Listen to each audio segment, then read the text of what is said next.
Hello everyone, it's the presentation about the go back and arc protocol. Let's start this presentation with little story. First go back and ARQ ப்ரோட்டோக்கால்னால் என்னென்னு பார்ப்போம். இப்போது ஒரு ரெண்டு friends இருக்காங்கன்னு வச்சுக்கோங்க. இப்போ ரெண்டு ஃப்ரெண்ட்ஸ் வந்து கம்யூனிகேட் பண்ணிக்கிறாங்க. எது மூலியமானா ஒரு வாக்கி டாக்கி மூலியமாக வச்சுக்கோங்களேன். ஒரு ஃப்ரெண்டு வந்து இன்னொரு ஃப்ரெண்டு கம்யூனிகேட் பண்ணுறாங்க.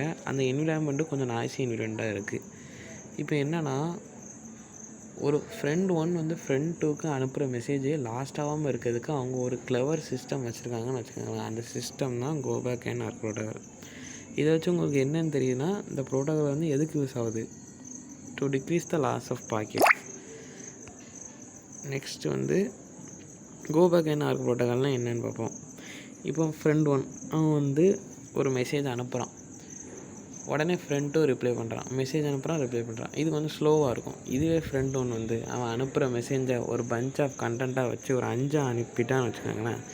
ஃப்ரெண்ட் டூக்கு ஈஸியாக இருக்கும். 5த்துக்கும் ஒரே அக்னாலஜ்மெண்ட் கொடுப்பான். அதுதான் கோ பேக் அண்ட் ப்ரோட்டோகால். இப்போ பஞ்ச் ஆஃப் ஃப்ரேம் அனுப்போம். இப்போ 5 ஃப்ரேம்ஸ் அனுப்புதுன்னா ரிசீவர் வந்து 1 டைம் அக்னாலஜ்மெண்ட் கொடுத்தா போதும். ஒவ்வொரு ஃப்ரேமுக்கும் அக்னாலஜ்மெண்ட் கொடுக்க தேவையில்லை. இதுதான் கோ பேக் அண்ட் ப்ரோட்டோகாலோட வேலை. அப்புறம் அதோட எஃபிஷியன்சி எப்படின்னா, இப்போ நீங்கள் ஸ்டாப் அண்ட் வெயிட் ப்ரோட்டோக்கால்னு இதுக்கு முன்னாடி ஒரு ப்ரோட்டோக்கால் இருக்குது. அது என்ன பண்ணணும்னு வச்சுக்கோங்களேன். இப்போ நீங்கள் ஒரு ஃப்ரேம் அனுப்புச்சுன்னா ஒரு ஃப்ரேமுக்கு அக்னாலஜ்மெண்ட் தரும். அதேமாரி இன்னொரு ஃப்ரேம் அனுப்புறாங்கன்னா இன்னொரு ஃப்ரேமுக்கு அக்னாலஜ் தரும். அந்த ஃப்ரெண்ட் ஒன் ஃப்ரெண்ட் டூக்கு அதை தான். நீங்கள் அனுப்புகிறீங்க, அது ரிப்ளை பண்ணுறான், அனுப்புகிறீங்க, ரிப்ளை பண்ணுறான். இந்த மாதிரி வந்துகிட்டே இருக்கும். அது ரொம்ப ஸ்லோவாக இருக்கும். அதை ஓவர் கம் பண்ண தான் அந்த கோ பேக் அண்ட் ப்ரோட்டோக்கால் வந்துச்சு. இப்போ ஃப்ரெண்ட் ஒன் வந்து ஒரு set of bunch of message அனுப்புதான். அதுக்கப்புறம் அதேமாரி அந்த பஞ்ச் ஆஃப் மெசேஜுக்கு ஒரே அக்னாலஜ்மெண்ட்டாக கொடுக்கு. இது எப்படின்னா, ஒரு ட்ரெயின் கேரிங்க மல்டிபிள் பாக்ஸஸ் மாதிரி, நிறைய பெட்டியை கொண்டு போகிற மாதிரி. ஒரு ட்ரெயின் நிறைய பெட்டியை கொண்டு போகணும் அந்த மாதிரி. இல்லைனா ஒரு ட்ரெயின் ஒரு பெட்டியை கொண்டு போனால் அது எஃபிஷியன்ஸாக இருக்காதுலாம். ஒரு ட்ரெயின் நிறைய பெட்டி கொண்டு போகிற மாதிரி கதை தான் இந்த கதை வரும். அடுத்த கீ காம்பனண்ட்டு. இதில் மெயின் என்ன காம்பனண்ட்னா சென்டர் விண்டோனா சென்டருக்கு இருக்கிற ஒரு விண்டோ சைஸு. அவன் வந்து இப்போது சென்டருக்கு ஒரு 5 விண்டோ சைஸ்னால் அவனால் 5 ஃப்ரேமும் ஒரே நேரத்தில் அனுப்ப முடியும். அதேமாதிரி ரிசீவருக்கு ஒன்று இருக்குது. ரிசீவர் விண்டோ இப்போ அவனுக்கு 1னா அவனால் ஒரு நேரத்துக்கு 1 தான் ரிசீவ் பண்ண முடியும். இப்போ சீக்வன்ஸ் நம்பர் நம்ம சும்மா 5ன்னு அனுப்பியிருக்கோம். அது வந்து இப்போது 1 2 3 4ன்னு போகாமல் 3 2 1 2 அப்படி ஏதாவது குழம்பு போச்சுன்னா அதுக்கு தான் ஒரு சீக்வன்ஸ் நம்பர் இருக்குது.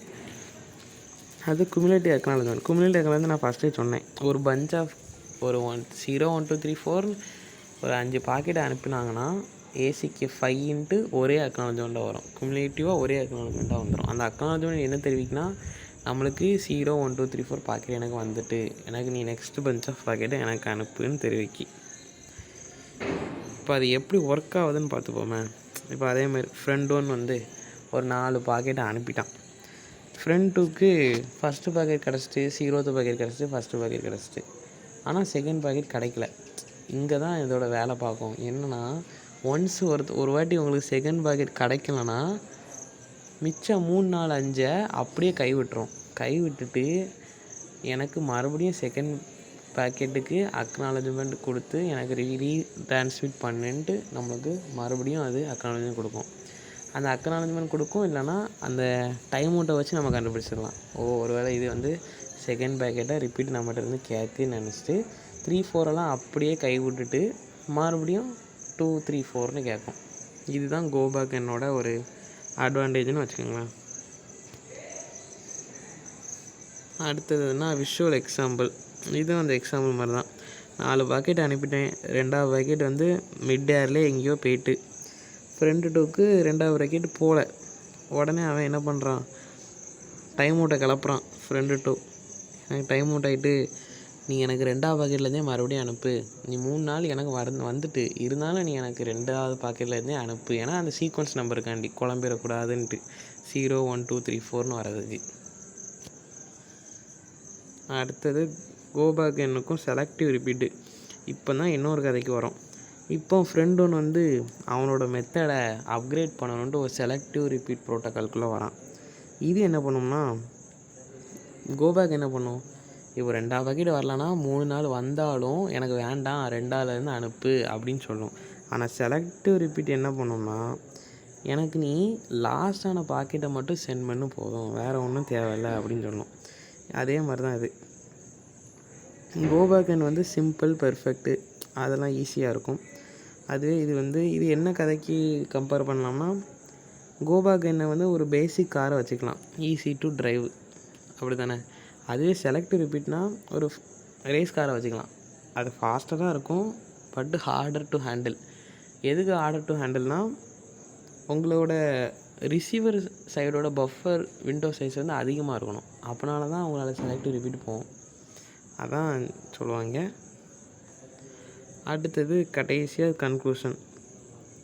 கோ பேக் என் ப்ரோட்டோக்கால் வந்து ஒரு டிசிப்ளின்டு மெசேஜர், ஃபாஸ்ட்டாக இருக்கும், எஃபிஷியண்ட்டாக இருக்கும், அந்த சீக்வன்ஸ் நம்பர் ஆர்டரை கரெக்டாக ஃபாலோ பண்ணும். இது ஒரு கம்யூனிகேஷன் ரிலேபிள், காம்ப்ளெக்சிட்டியும் அவ்வளோவா இல்லை.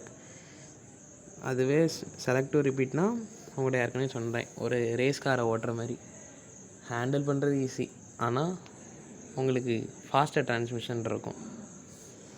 அவ்வளோதான் இந்த ப்ரெசன்டேஷன். தேங்க்யூ.